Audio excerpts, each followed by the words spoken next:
सिद्धेभ्यः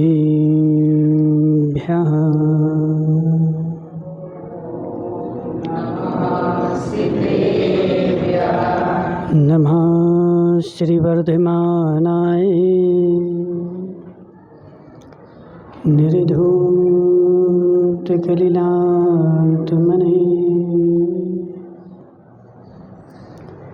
शालोकानां त्रिलोकानां विद्यादर्पणाय ते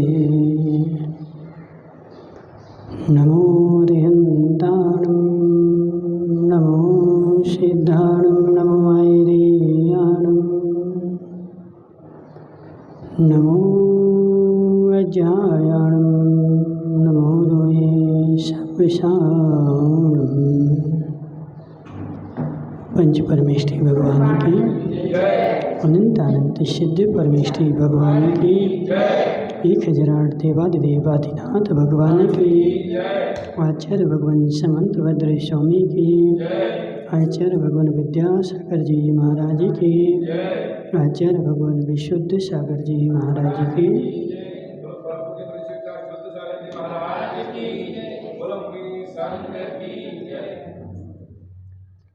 मनीषियों, आचार्य भगवान समंत भद्र स्वामी रत्नगण शाकाचार में अहिंसा व्रत में प्रसिद्ध होने वाले मातंग की चर्चा कर रहे थे कि वह जो मातंग है उसने मुनिराज के सामने जाकर के नियम ले लिया। मुनिराज के मुंह से जैसे ही शब्द निकले तो उसने शब्दों को झेल लिया। उसकी मुनिराज के ऊपर श्रद्धा थी, उसकी मुनिराज के ऊपर भक्ति थी। यदि भक्ति नहीं होती, श्रद्धा नहीं होती तो बिना भक्ति वाला आदमी क्या करता है, मुनिराज के पास जाकर के भी सब्जी की दुकान के जैसे ठहराता है। सुशील भाई, मुनिराज के मुंह से जो शब्द निकले हैं वो मंत्र हैं। मुनिराज ने तुमसे जो बोला है वह तुम्हारे कल्याण के लिए बोला है, हित के लिए बोला है। कोई मुनिराज के मुंह से निकली हुई बात क्या सब्जी भाजी है? और तुम सब्जी भाजी के जैसे उसमें ठहराव करो, उसमें कंबड़ करो, इसका मतलब है तुम्हारी श्रद्धा में कमी है। अपन लोग क्या करते बताओ? महाराज 5 दिन का नियम दे दो, 7 दिन का दे दो, 15 दिन का दे दो, 1 महीने का दे दो। हे जीव, ये तुम क्या कर रहे? ठहरा रहे। ऋतिक भाई, रितेश भाई, तुम मुनिराज के पास गए हो, मुनिराज ने तुमसे बोला कि रात्रि भोजन का त्याग कर दे, और तुम रात्रि भोजन का त्याग करोगे तो मुनिराज को क्या मिलेगा? बोलो। विमला बाई की बहन, तुमने रात्रि भोजन का त्याग कर दिया तो मुनिराज को क्या मिल गया? बोलो, कुछ मिला क्या? उनको फायदा हो गई क्या? तुमने रात्रि भोजन का त्याग कर दिया तो मुनिराज को क्या मिल गया? उनको कौन सी फायदा हो गई? हे जीव, उनको तो तुम त्याग कर दो तो और नहीं कर दो तो उससे उनको कोई मतलब ही नहीं। उन्होंने तुमसे बोला है तो तुम्हारे हित के लिए बोला है, हित की वाणी बोली है। अब तुमसे बोला रात्रि भोजन का त्याग कर दो, अब उसमें क्या करेगा? वो सब्जी वाले जैसे सब्जी वाले से बोला कि टमाटर क्या रेट, तो बोले 50 के, 40 के दे दो। क्या करते रितेश भाई? उसने बोला कितने के? 50 के। कितने के दे दो? 40 के दे दो। क्यों? तो यहाँ भी तो हमने ऐसे ही किया। मुनिराज ने तुमसे त्याग का बोला, तुमने बोला 1 महीने के दे दो। है जीव, नहीं माने तो क्या किया? चलो 6 महीने के दे दो। सब्जी वाले के यहाँ तो ऐसे ही होता ना, 40 में नहीं मानता तो चलो 42 ले लो, चलो 42 में नहीं माने तो 45 ले लो, 6 महीने में नहीं माने तो साल भर के दे दो। हे जीव क्या कर रहा है? ठहरा रहा है। ठहरा रहा है इसका मतलब क्या है? अभी तुम्हारी श्रद्धा में कमी है, अभी तुम्हारी भक्ति में कमी है, और भक्ति में कमी होने के कारण ऐसी गतिविधि हो रही है। वास्तव में मुनिराज के मुंह से जो शब्द निकले हैं वह शब्द ही मंत्र है, और उसको यदि तुमने झेल लिया तुम्हारा कल्याण पक्का। आगम में एक उदाहरण आता है माताओं, एक श्रावक था अधर्मी, जंगल में गया, मुनिराज मिले, मुनिराज ने उसको बोला कि तुम नियम ले, तुम्हारे कोई नियम है क्या? बोले नहीं मेरे कोई नियम नहीं है। मंदिर जाते हो क्या? नहीं मैं मंदिर भी नहीं जाता। क्यों नहीं जाते? अरे हमें समय नहीं मिलता, बहुत दूर है। चलो कोई बात नहीं, आज एक छोटा सा नियम ले लें। कितना सा? इतना सा। तुम्हारे घर के सामने कौन रहता है? मेरे घर के सामने कुमार रहता है। उस कुमार के बाल हैं कि नहीं? नहीं, वो टकला है। कुमार के बाल नहीं, जैसे मनसुख लाल जी के ब्याही जी के बाल नहीं है। समझ कैसे है? टकला है। हे जीव, उसको नियम दे दिया, इतना नियम ले ले, जब भी तुम भोजन करने बैठे तो सामने रहने वाले कुमार के टकले को देख लेना, और टकले को देख करके भोजन कर लेना। लेकिन नियम बिना टकला देखे भोजन नहीं करना। बड़ा कुछ इसमें कौन सी बात है? जब मैं रोज बाहर निकलता हूँ तो वो रहता ही है, मटके बनाता है, रोज दिख जाता है उसका टकला, कोई बात नहीं, चलो कायुसर कर लिया। अधर्मी था, धर्मात्मा नहीं था, लेकिन मुनिराज के मुंह से बात निकली है, उसको श्रद्धान था। यह बात नहीं है, यह मंत्र है, मेरे कल्याण की औषधि है। क्योंकि सुशील भाई, कल्याण जो होता है वो विश्वास के बल पे ही होता है। कल्याण जो होता है वो श्रद्धा के बल पे ही होता है। संसार में बड़े बड़े धर्मात्मा घूमते रहे और चोर उचक्के जो थे वो मोक्ष चले गए। क्या नीलम सेठ क्या बोला? बड़े बड़े सेठ संसार में घूमते रहे, बड़े बड़े धर्मात्मा संसार में घूमते रहे, और चोर उचक्के जो थे वह अंजन चोर मोक्ष चले गए। और जो जिन दत्त सेठ था वह विद्या सिद्ध कर रहा था, वह संसार में घूमता रहा। बड़े बड़े धर्मात्मा संसार में घूमते रहे, और चोर उचक्के जो थे या धर्मात्मा जो थे वह एक ही बार में मोक्ष चले गए। हे जीव, उनकी श्रद्धा पक्की थी। हमारी श्रद्धा में है, हमारी श्रद्धा में कमी है। हमारी श्रद्धा में कहीं ना कहीं वह कमजोरी बैठी है। उस कमजोर श्रद्धा के कारण मेरा धर्म नहीं हो पा रहा है, कमजोर श्रद्धा के कारण मेरी मुक्ति नहीं हो पा रही है। मैं बड़ा बड़ा धर्म कर रहा हूँ, छोटा मोटा नहीं। बिमला बाई की बहन, कितनी प्रतिमाएं तुम्हारी है? 4 प्रतिमाएं। देखो इतनी बड़ी प्रतिमाएं हो गई, इतना सब कुछ हो गया, लेकिन हे जीव, वह अंजन चोर बिना प्रतिमा के मोक्ष चला गया। कितनी प्रतिमा ली, डायरेक्ट मुनि बना। चोरी करते करते, डायरेक्ट चोरी करते करते मुनि बना, और उसका जो था मोक्ष हो गया। उसकी श्रद्धा पक्की थी, उसकी मुनिराज के ऊपर श्रद्धा पक्की थी, और देव के ऊपर श्रद्धा पक्की थी, और शास्त्र के ऊपर श्रद्धा पक्की थी। हमारी श्रद्धा कमजोर है। वो बताया था ना, गणेश प्रसाद जी वर्णी कौन थे? कौन सी जाति के थे? नहीं, गणेश प्रसाद जी वर्णी कौन सी जाति के थे? असाठी थे। वो असाठी ब्राह्मण नहीं होते, बुंदेलखंड में असाठी होते हैं, वो वैश्य से कहलाते हैं। जो 4 बताए थे ना, ब्राह्मण, शूद्र, वैश्य और क्षत्रिय, तो वह जो थे असाटी थे, वैश्य वर्ण के थे, ब्राह्मण नहीं थे। लेकिन उनकी श्रद्धा इतनी पक्की, इतनी पक्की, इतनी पक्की कि मड़ावरा के जैन मंदिर में रोज शाम को स्वाध्याय होता था और माइक लगा के होता था। और उनकी श्रद्धा इतनी पक्की कि वह रोज जो थे मंदिर के बाहर, क्योंकि जैन तो थे नहीं, अब मंदिर के अंदर पता नहीं कोई घुसने दे कि नहीं घुसने दे, तो मंदिर के बाहर आकर के बैठ जाते और स्वाध्याय होता तो उसको अपने कानों से रोज सुनते, एक भी दिन नहीं छोड़ते। 7 बजे होना है तो 5 मिनट पहले आकर के बैठ जाएंगे। इसको बोलते हैं श्रद्धा। और अपन लोग क्या करते हैं,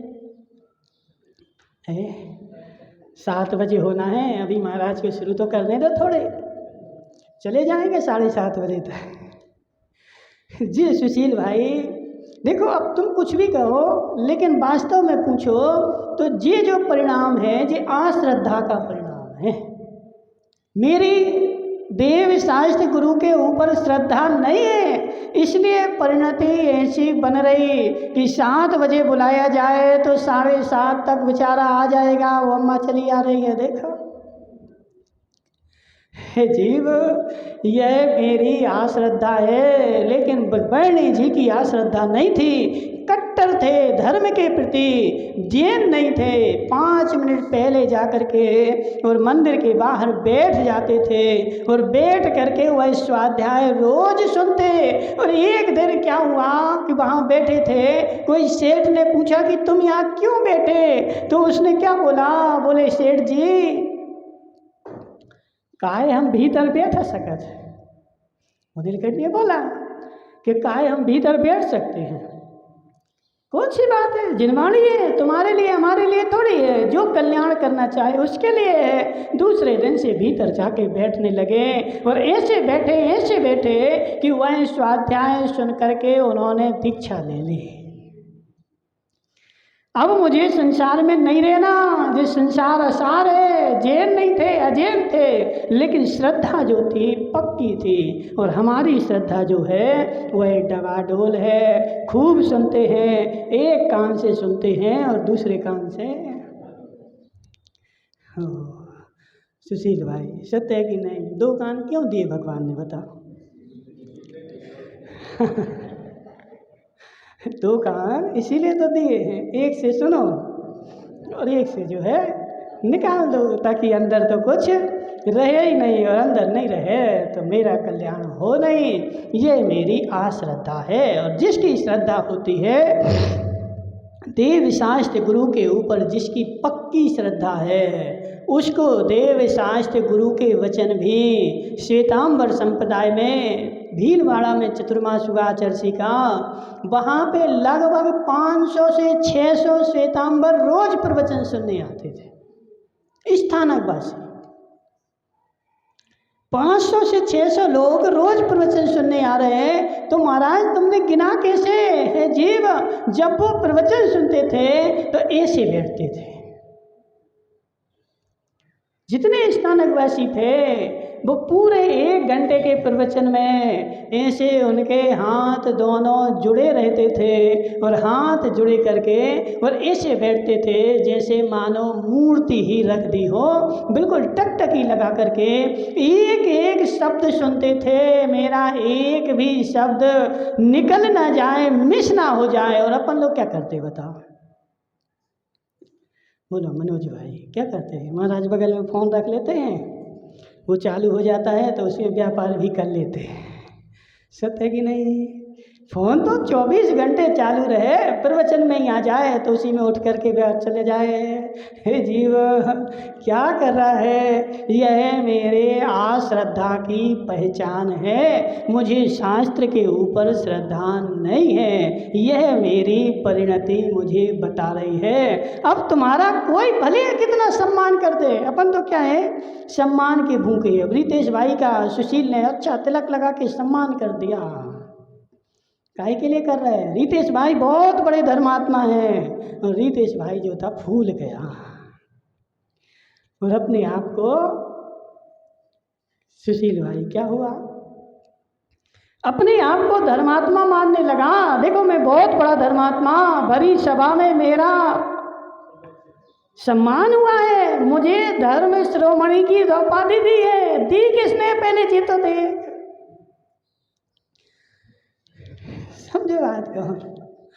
तुम्हें उपाधि दी है, पहले ये देखो कि दी किसने है, और ये देखो कि दी क्यों है। सुशील भाई, तुम्हें धर्म शिरोमणि की उपाधि दी है, हे जीव एक बार टटोला तो करो, किसने दी है और क्यों दी है। तो उसने तुम्हें कुछ लोभ के बदले दी है, तुम कुछ लोभ कर दे दोगे तो उसने तुम्हें उपाधि दे दी, और तुम उसको सत्य मान बैठे, और तुम उसको भूल गए मान करके। जैसे वो कहावत आती है कि एक जो था कौन, ऊंट था, ऊंट की होनी थी शादी ऊँटनी के साथ, तो ऊँट और ऊँटनी की शादी हुई, तो अब गाने बजाने वाले भी तो चाहिए ना। बिना गाने बजाने वालों के बिना शादी कैसे हो। तो ऊँट ने बजाने वाले गाने वाले बुलाए, तो ऊँट की शादी में गाने बजाने वाले कौन थे? तो वो गधे थे। ऊँट की शादी गधे गाने वाले, गधे ने अच्छी खूब पंचम स्वर में गाया, हे ऊँट तेरी चाल अच्छी, हे ऊँट तेरी ढाल अच्छी, हे ऊँट तेरा शरीर अच्छा। ऊँट के लिए गाया, ऊँट प्रसन्न हो गया। ऊँट ने क्या किया, उस गधे का अच्छा माला पहना करके सम्मान कर दिया। तुम्हारे जैसा तो कोई संसार में गा ही नहीं सकता, तुम सबसे बड़े गवैया हो। गधे को सबसे बड़े गवैया की उपाधि मिल गई, प्रमाण पत्र मिल गया। गधा जो तो फूल गया, तो गधा ने ऊँट की प्रशंसा कर दी तो ऊँट फूल गया, और ऊँट ने गधे की प्रशंसा कर दी तो गधा फूल गया। दोनों अच्छे मस्त हो गए। हे जीव, एक बार जे तो देख, जो मेरा सम्मान कर रहा है वह बात मेरे में है कि नहीं है। सुशील भाई, जो जिस बात का तुम्हारे ऊपर सम्मान हो रहा है वो वस्तु मेरे पास है कि नहीं है, और यदि नहीं है तो वह सम्मान मेरे कल्याण का नहीं है, और यदि है तो सम्मान की आवश्यकता नहीं है। रितेश भाई, यदि वस्तु नहीं है तो झूठा सम्मान करने से मेरा कुछ नहीं मिलेगा, और यदि वस्तु है तो सम्मान करने से भी कुछ नहीं मिलेगा। जब है तो है मेरे पास, लेकिन मैं क्या करता हूँ, मात्र झूठे सम्मान के पीछे मरा जा रहा बेचारा। मेरा कोई सम्मान कर दे, मेरा कोई सम्मान कर दे। अभी देखो बहुत सारी जगह तो लड़ाइयाँ होती हैं, काहे के लिए है? अभी एक जगह लड़ाई हुई, हम एक गांव में थे, अब नाम नहीं बताएंगे। अब एक आदमी की लड़ाई हुई, तो उस आदमी को किसी ने उपाधि दे दी कोई, तो अब वो बोल रहा समाज से कि तुम हमारा सम्मान करो। क्यों करो सम्मान? क्योंकि हमें उपाधि मिली है ना। पहले ये तो बताओ कि तुम्हें दी किसने है। तो बोले हमें तो इतने बड़े नेता ने दी। उस नेता से पूछा तो बोले हमने तो कुछ नहीं दिया। समझना। और यदि तुम्हें कोई उपाधि मिली है तो उसका प्रमाण पत्र तो दिखाओ। प्रमाण पत्र नहीं है, ऐसे मुंह से बोल दिया। सुशील भाई बहुत बड़े धर्मात्मा है, कलिंजरा के धर्म शिरोमणि है, ऐसा बोल दिया।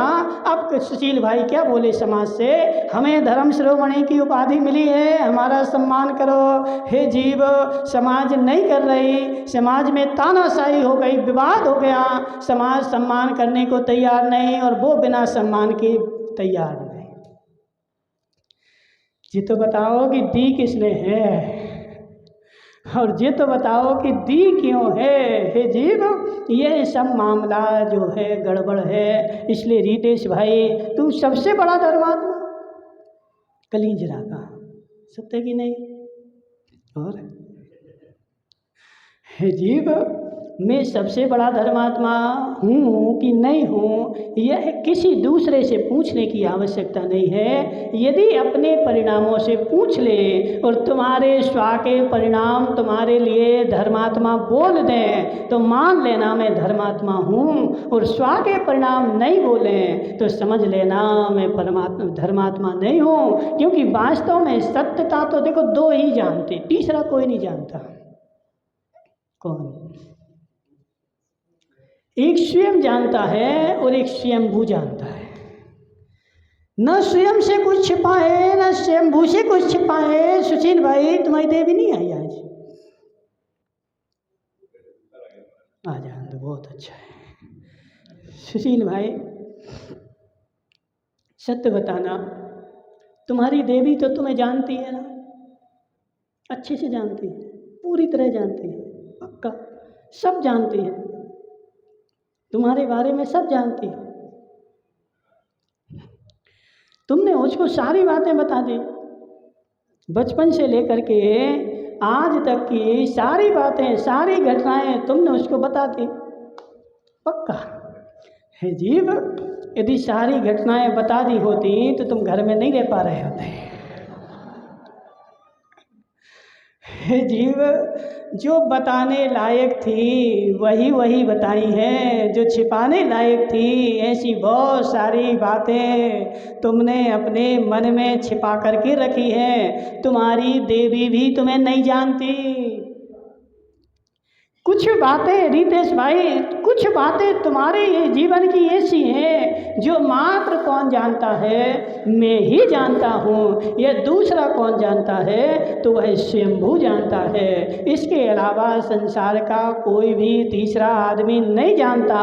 तीसरा आदमी तो तुम्हें बाहर बाहर का ही देखता है, लेकिन मैं स्वयं अंदर का देखता हूँ। इसलिए दूसरे के पीछे मत पड़ो, मेरा सम्मान कर दो। सेठ जी, नीलम सेठ, दूसरे के पीछे मत पड़ो। देव शास्त्र गुरु के प्रति तुम्हारी श्रद्धा है, देव शास्त्र गुरु के प्रति भक्ति है। वह जीव गुरु के वचनों को ऐसे झेलता है, ऐसे झेलता है जैसे मानो मेरा एक भी शब्द मेरा नीचे ना गिर जाए। उस टकले को देखो, एक जी टकले आ गए। इनके घर के सामने कौन रहता है? कोई रहता है? कोई नहीं रहता, ये अकेले रहते हैं। इनके घर के सामने इनकी दुकान है, तो वो दुकानदार तो दुकान में तो रहता होगा ना दिन में। हे जीव, उसको इतना सा नियम दिया, सामने वाले टकले का सिर देखना और सिर देख करके भोजन करना। जिस दिन नहीं देखो तो उस दिन भोजन नहीं करना। उसने इतना सा नियम ले लिया, लेकिन मुनिराज के प्रति उसको श्रद्धा अकाट थी। भगवान के दर्शन का नियम नहीं लिया। किसका लिया है? कुमार के टकला देखना है? कुमार का टकला देखना है। ये भी नियम होता है। देखो, नियम तो नियम है, कोई भी नियम हो, छोटा हो बड़ा हो, लेकिन फर्जी नहीं हो। छोटा सा नियम भी ले लो, लेकिन कट्टरता के साथ ले लो। रितेश भाई, तुम्हारा कल्याण नियम से हो जाएगा। उसने नियम ले लिया और रोज टकले देखने लगा, रोज टकला देखने लगा और देख करके भोजन करने लगा। साल भर हो गए, एक दिन कदाचित वह भूल गया और भूल करके बैठ गया भोजन करने। लेकिन जैसे ही पहला ग्रास उसने मुंह में रखा नहीं था, मुंह में जा रहा था, याद आ गई, आज मैंने टकला नहीं देखा है। माताओं, क्या नहीं किया? आज मैंने टकला नहीं देखा है, इसलिए अभी भोजन नहीं कर सकता। दौड़ा गया कुमार के घर पे, टकला देखना है। कुमार की घरवाली ने बोला, वो तो खेत चले गए मिट्टी लेने, ओ मेरा भोजन गया। लेकिन मायाचारी नहीं करी उसने। अपन होते तो क्या करते? चलो खा लो, अभी लौट के आएगा तो देख लेंगे। नहीं, नियम मतलब पक्का नियम। दौड़ा दौड़ा गया खेत पे, और खेत पे जाकर के उसने देखा दूर में कुम्हार जो था मिट्टी खोद रहा था, लेकिन दोस्त का भाग्य भी प्रबल था। दूर से उसने देखा, उसका टकला दिख गया, और जैसे ही उसने टकला देखा, कुम्हार को जमीन में गड़ा हुआ सोने का मटका मिला। उसको धन मिला, और जैसे ही धन मिला तो कुमार क्या सोच रहा है कि ये कोई देख तो नहीं रहा है, और जैसे ही वो यहाँ वहाँ देख रहा था तो उस सेठ ने बोल दिया, दिख गया मुझे, दिख गया मुझे, दिख गया।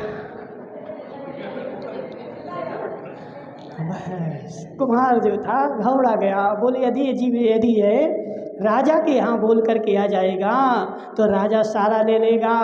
तो कुम्हार पीछे पीछे भाग रहा है, सेठ आगे आगे भाग रहा है, काहे के लिए, मैं भोजन कर लूं। और कुम्हार भाग रहा है कि यह राजा से ना बोल दे, और भागे भागे भागे। और जैसे ही कुम्हार वो सेठ अपने घर पे पहुंचा भोजन करने के लिए, भोजन करने ही वाला था, कुम्हार ने आकर के वह घड़ा रख दिया। बोले सेठ जी आधा आधा कर लो। अरे जी क्या चमत्कार है, आधा आधा कर लो। इतना सारा धन तुम लाए कहाँ से, और आधा आधा हमें आधा क्यों दे रहे, तुम्हारा है तुम रखो। बोले सेठ जी तुम तो रख लो, आधा रख लो, लेकिन किसी से कहना नहीं। आधा धन सेठ ने रख लिया, आधा कुमार ने रख लिया। अब सेठ क्या सोच रहा है कि इतना सा नियम लिया मैंने कुमार के टकले देखने का, और इतना धन मिल गया। देखो सुशील भाई इतना कट्टर था, उसको गुरु के वचनों के ऊपर इतनी श्रद्धा थी कि भोजन का गिलास तोड़ लिया था, और तोड़ करके मुंह में ही जाने वाला था, लेकिन मुंह में डाला नहीं, कुमार के टकले को देखने गया तो इतना सारा धन मिल गया। इतनी कट्टरता थी, लेकिन हमारे पास है क्या? बोलो रितेश भाई, हम क्या करते बताओ? चलो अभी तो खा लो, शाम को फिर आएगा तो शाम को देख लेंगे, अभी कौन सा उसमें जा रहा है, देखना ही तो है। सुबह देखा कि शाम को देखा, लेकिन उसने मायाचारी नहीं करी, कट्टर रहा। भले अधर्मात्मा था, देखो अधर्मात्मा था, लेकिन उसकी श्रद्धा पक्की थी। वो धर्मात्मा रहता है, उसकी श्रद्धा मात्र ऊपरी ऊपरी होती है, डवाडोल होती है। इसलिए डवाडोल होने के कारण उसका कल्याण नहीं होता है, और जो पहली बार जुड़ता है उसकी श्रद्धा कट्टर है, इसलिए उसका कल्याण हो जाता है। तो इसलिए यमपाल भी जो है ना महाराज से पहली बार जुड़ा, और महाराज के मुंह से वचन निकले, कौन से? एक दिन हिंसा का त्याग कर दे। जी आ गए मुकेश भाई, तुम भी एक दिन त्याग कर दो मुकेश भाई। काहे का? गुलाब जामुन का।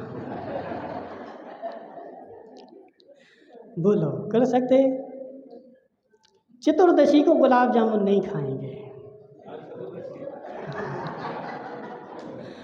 बोलो मुकेश भाई नहीं कर सकते? जी बड़े मुकेश कर सकते हैं? हाँ ना तो बोलो, कायो सर कर लो। यदि चतुर्दशी कोई जीवन हुआ तो हाँ आज चतुर्दशी है ना, तो इतना सा नियम ले लो तुम, बड़ा नियम नहीं दे रहे तुम्हें, लेकिन कट्टरता से निभाना। चतुर्दशी के दिन गुलाब जामुन नहीं खाएंगे। नहीं रोज खाओ ना, 14 दिन की छूट है, एक दिन नहीं खाएंगे, लेकिन पालन करना कट्टरता के साथ। कितने बड़े से बड़े रिश्तेदार आ जाएं, उनके सामने बैठना भी पड़े, और वो कितना मनाएं कि खा लो गुलाब जामुन, खा लो गुलाब जामुन। ब्याई जी तुम हमारी नहीं सुन रहे। बहुत सारे लोग तो ऐसे डरते हैं, बोले महाराज घर पे तो नहीं खाते हैं, लेकिन कहीं जाना पड़ता है तो खाना पड़ता है, नहीं खाओ तो लोग मानते नहीं हैं, इसलिए मैं नियम नहीं लेता हूँ। हे जीव, दूसरे को दिखाने के लिए तू अपना जीवन नाश कर रहा है, तू अपने जीवन को व्यर्थ में गंवा रहा है, मात्र किस लिए? दूसरे को दिखाने। उसके सामने में बुरा ना हो जाऊं। उन्होंने बोला तो हम खा लेंगे। तो इसलिए हे जीव, उसने एक दिन का नियम ले लिया मुनिराज के कहने के अनुसार। श्रद्धा थी, मुनिराज के जो वचन निकले हैं वह मुनिराज ने हमारे हित में ही बोला है। और एक दिन का नियम लिया। चतुर्दशी के दिन रतनपाल जी सेठ, मैं किसी जीव की हिंसा नहीं करूँगा। तुम भी ले लो, ले लोगे? नहीं, तुम्हारे देखो इन्हें सुशील भाई ने लिया है, जैसा इनने लिया वैसा तुम ले लो, पक्का। बताओ तुमने कैसा लिया? हाँ, चतुर्दशी के नहीं, तुम 28 दिन है महीने में, 28 दिन खूब लड़ो, समझ रहे? मात्र क्या नहीं करेंगे, तो चतुर्दशी के दिन किसी को मारेंगे नहीं, किसी से लड़ेंगे नहीं, चतुर्दशी के दिन शांत रहेंगे, बस 1-2 दिन महीने में। तो इतना सा नियम लिया। और उसी में घटना घटी कि सेठ के पुत्र ने ही मेढ़े को मार करके खा लिया। और राजा को कानों कान खबर मिल गई। कैसे? उद्यान में तो कोई था ही नहीं, कैसे पता मिली माताओं? हे जीव, हत्या कभी भी छिपती नहीं है,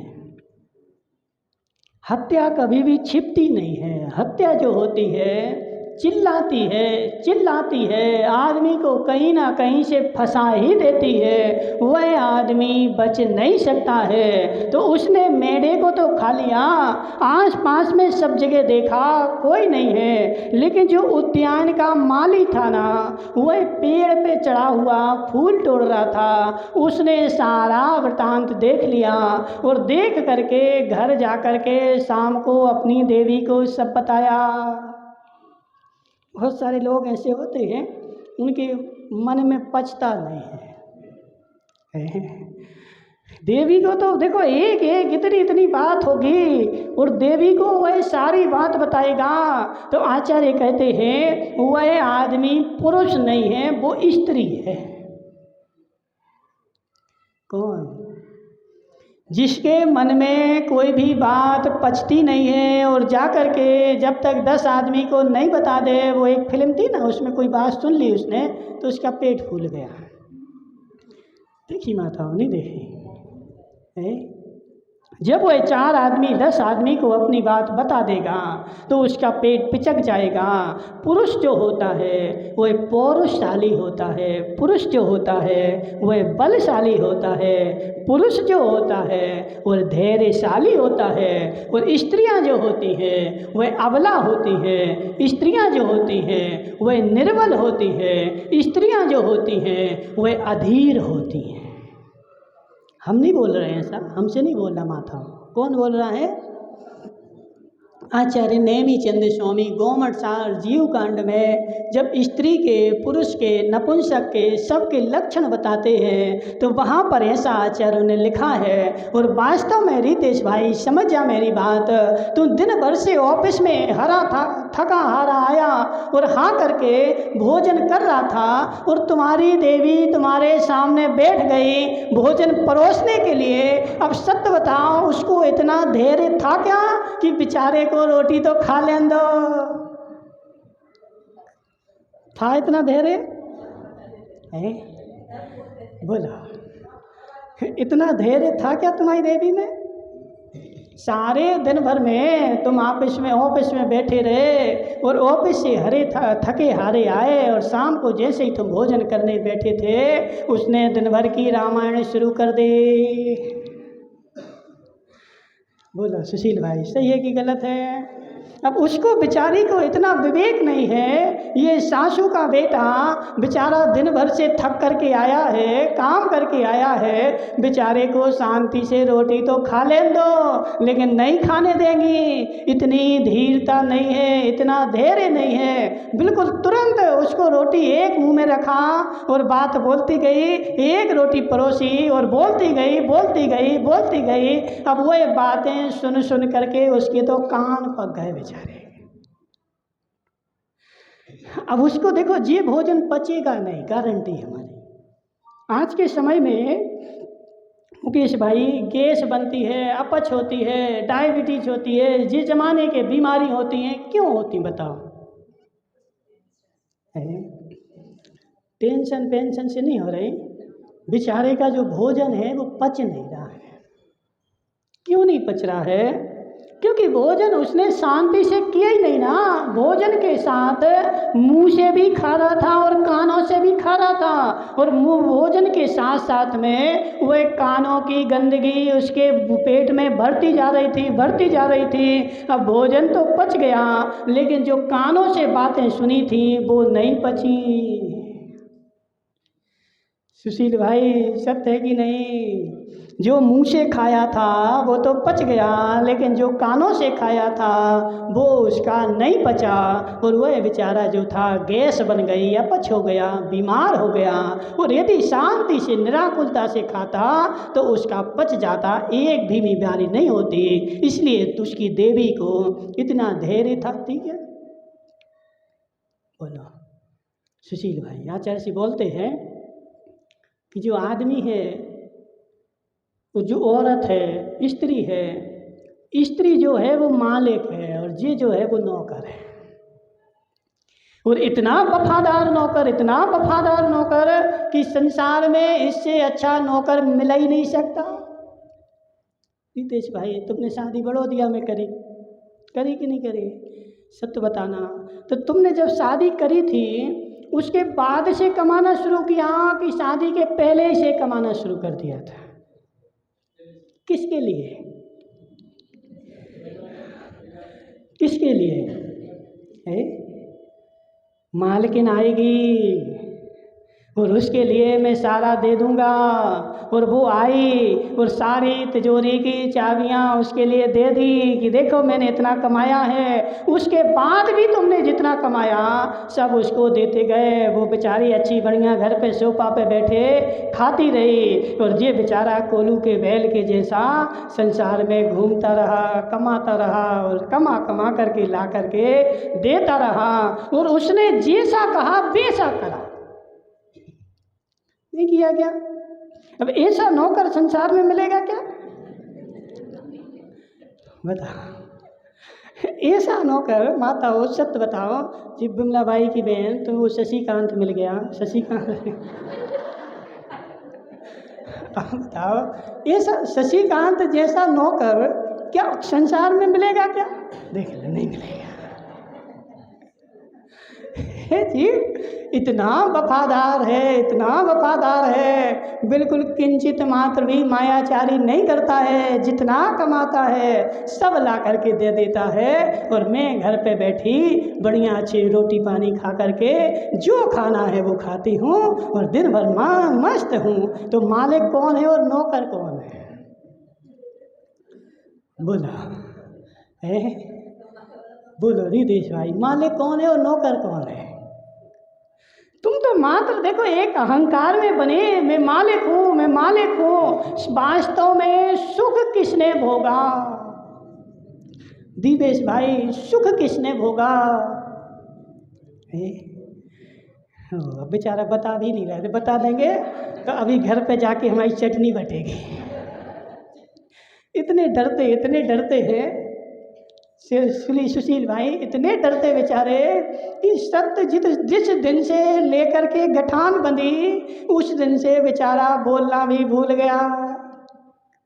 यदि सत्य भी बोल दें तो कल धनिया की चटनी नहीं बटेगी, कल जो है मेरी चटनी बटेगी। इतना बेचारा डरता है, इसलिए सत्य भी नहीं बोल पा रहा है। जैसा देवी बोल दे। बहुत सारे पुरुष तो ऐसे होते हैं कि दुकान खुली है, स्त्री बैठी अंदर, पुरुष बैठा दुकान में, ग्राहक आया, जिस शर्ट कितने की दी? बोले 200 रुपये की। बोले 150 में देना क्या? बोले देवी से पूछ के आ रहे। होता कि नहीं होता? अब तुम्हारे कलिंद्रा में ही होता होगा। अब तुम बताओ चाहे नहीं बताओ, बहुत सारे लोग वो चलते हैं, व्यापार करते हैं, लेकिन दिवेश भाई तुम तो नहीं ऐसा करते। कोई सीमेंट की बोरी उधार लेने आ गया, देवी से पूछने जा रहे दे कि नहीं दे। हे जीव, चाबी कहाँ है? किसके पास है? तुम्हारे पास? सुशील भाई बोलो।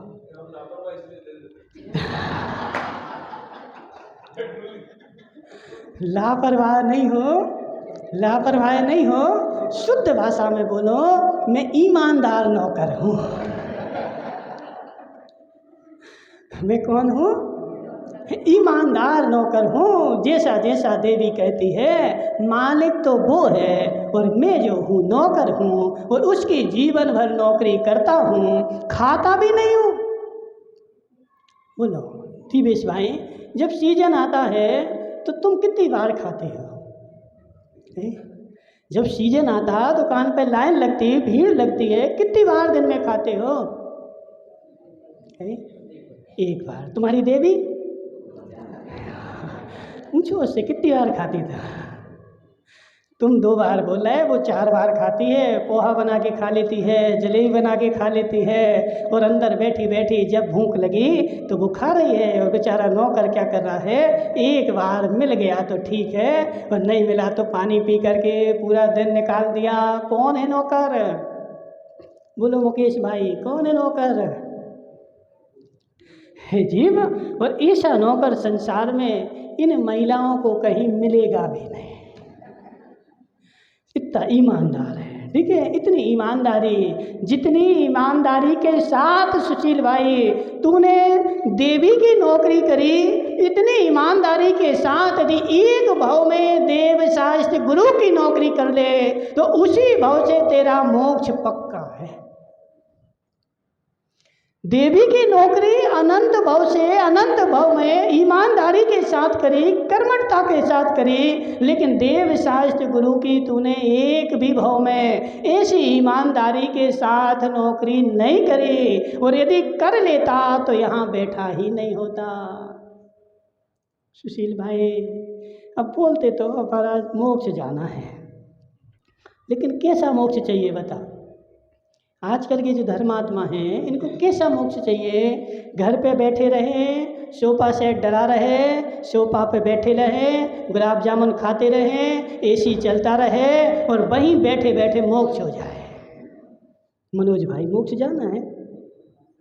हाँ ना? तो वो ऐसे बोले हाँ हाँ, जैसे कोई रब रेवड़ियाँ बट रहे हैं जी। मोक्ष जाना है जी, सारे सुख छोड़ने पड़ेंगे। मोक्ष जाना है, नियम लेना पड़ेगा। मोक्ष जाना है, संयम धारण करना पड़ेगा, और वह भी कट्टरता के साथ, ढील मील के साथ नहीं चलेगा। उस यमपाल चंडाल ने नियम लिया चतुर्दशी का, उसने सारी घटना देवी को जा कर के बता दी, और उसके घर के बाहर जो वो थे ना पहरेदार, उन्होंने सारी बातें कान लगा करके सुन ली। इसलिए सुशील भाई, अपनी देवी से कुछ कहना तो कांच मांच सब बंद कर देना। पता नहीं कौन सुन रहा हो, और वो सुन ले तो गड़बड़ हो जाए। राजा के सैनिकों ने सारी घटना सुन ली और जा कर के राजा को बता दी कि सेठ के पुत्र ने मेढे को अष्टान का पर्व में मारा है। सेठ राजा ने आज्ञा दे दी, उस राजा सेठ के पुत्र को सूली पे चढ़ा दिया जाए, और आज के आज ही चढ़ा दिया जाए। वह सैनिक गए कहाँ? यमपाल के पास। दूर से आते सैनिकों को यमपाल ने देख लिया, यह आ रहे हैं, जरूर किसी को फांसी लगनी होगी। वह घर में छिप गया, अपनी देवी से बोल दिया, सैनिकों से कह देना घर पे नहीं है, दूसरे गांव गए हैं। जैसे ही सैनिकों ने पूछा, देवी ने बोल दिया दूसरे गांव गए हैं। सैनिक बोले, कैसा भागा है? आज तो बेचारे को धन मिलने वाला था, संपत्ति मिलने वाली थी, आज सेठ के पुत्र को फांसी होनी है, मुंह मांगा धन मिलता, सोना चांदी मिलता। जैसे ही सिर से उसने सुना उसकी स्त्री ने, अब स्त्री तो स्त्री, अकल कहाँ? चोटी में नहीं, ऐसे ही है, अकल कहाँ? चोटी में। बेचारी ने तुरंत बोल दिया, दान गांव गए हैं, आन गांव गए हैं। हाथ से इशारे से बोल दिया अंदर है, और मुंह से बोल रही दूसरे गांव गए हैं। वो सैनिक जो थे यमपाल को पकड़ करके ले गए और राजा के सामने पेश कर दिया। हे राजन, आज चतुर्दशी है, आज मैं किसी की हत्या नहीं करूँगा, मेरा नियम है। चंडाल के भी कोई नियम होते हैं? राजा हंसने लगा, कैसा चंडाल है, तुझे तो आज फांसी लगानी ही पड़ेगी, यदि नहीं लगाएगा तो तेरी भी फांसी पक्की है। मान गया राजा, मुझे फांसी लगा दो लेकिन मैं किसी को फांसी नहीं लगाऊंगा। है इतनी कट्टरता, बोलो है इतनी कट्टरता। नीलम सेठ है इतनी कट्टरता, मुझे फांसी लगा दो लेकिन मैं किसी को फांसी नहीं लगाऊंगा। आज चतुर्दशी का दिन है और मैंने मुनिराज के सामने जाकर के नियम लिया है, प्राण चले जाएं तो जाएं लेकिन मैं अपने नियम को नहीं तोड़ूंगा। राजा ने आज्ञा दे दी, दोनों को बांध करके और समुद्र में फेंक दो, मगरमच्छ खा जाएंगे। सैनिकों ने दोनों को बांधा और समुद्र में ले जा करके फेंक दिया। उससे यमपाल से फेंकने के पहले एक बार और पूछा, अभी भी मान जा, तैयार है? इतनी उसकी कट्टरता थी। उसको समुद्र में फेंका ही जा रहा है लेकिन समुद्र में फेंकने के लिए तैयार, लेकिन अपना नियम तोड़ने के लिए तैयार नहीं है। इसलिए उसका नाम यहाँ पर लिखा गया, हमारा नाम नहीं लिखा गया। हम होते तो, सुशील भाई बोलो, हम होते तो महाराज सब नियम तोड़ देते, इतना धन मिल रहा है, धन आने दो, नियम तो फिर ले लेंगे दूसरी बार। आज का नियम क्या है, आज तो फिर दूसरी बार मिल जाएगा, पैसा थोड़ी लगते। लेकिन उसने नियम नहीं तोड़ा, दोनों को ले जा करके समुद्र में फेंक दिया। सेठ का पुत्र था, उसको मगरमच्छ ने खा लिया और जो यमपाल चंडाल था उसको जैसे ही समुद्र में फेंका गया, उस समुद्र में रहने वाले देवताओं का आसन कंपायमान हो गया। यह धर्म को समुद्र में फेंका जा रहा है, उसके आसन कंपायमान हो गए। वह देव तुरंत आया और उसने सोने का सिंहासन बना करके यमपाल को बीच समुद्र में सोने के सिंहासन पर बैठा ला। सारे जग में उसकी जय जयकार हुई। राजा ने आकर के भी उससे माफ़ी मांगी कि नियम तुम्हारे थे, मैंने तुम्हारे साथ गलत व्यवहार किया। सब ने उसकी जय जयकार करी और यमपाल चंडाल संसार में प्रसिद्ध हो गया। काहे के लिए? अहिंसा व्रत के लिए। इसलिए माताओं, अपने नियमों को कट्टरता के साथ पालो। अपने नियमों को, गंगा गए तो गंगादास और जमुना गए तो, हाँ, सेठ की सेठानी तुम्हारी है जी, सेठानी किनकी है? तुमने नियम लिया ना जो, कौन की हो तुम, इनकी की उनकी? इनकी, अरुण की हो। अब अरुण कुछ भी बोले लेकिन तोड़ना नहीं। बहुत सारी महिलाएं बोलती, अरे माता महाराज जी वो मानते ही नहीं है, वो यहाँ ले करते ऐसे गाते। अरे कैसे नहीं माने बेचारा, वो तो नौकर है तुम्हारा, उसको तो ठीक, उसके तो पिताजी को भी मानना पड़े। इसलिए अपने नियमों को कट्टरता के साथ पालो। बिमला बाई की बहन, अपने नियमों को कट्टरता के साथ पालो। भले थोड़े नियम लो, जब लेते हो तो सोच समझ के लो, लेकिन अपने नियमों को कट्टरता के साथ पालोगे, तुम्हारा भी नाम शास्त्रों में लिखा जाएगा और मेरा भी मोक्ष होगा। लेकिन यदि मैं आज लेता हूँ, कल तोड़ता हूँ, बदलता हूँ, तो ऐसे नियमों से कल्याण नहीं होगा। बोले शांतिनाथ भगवान की।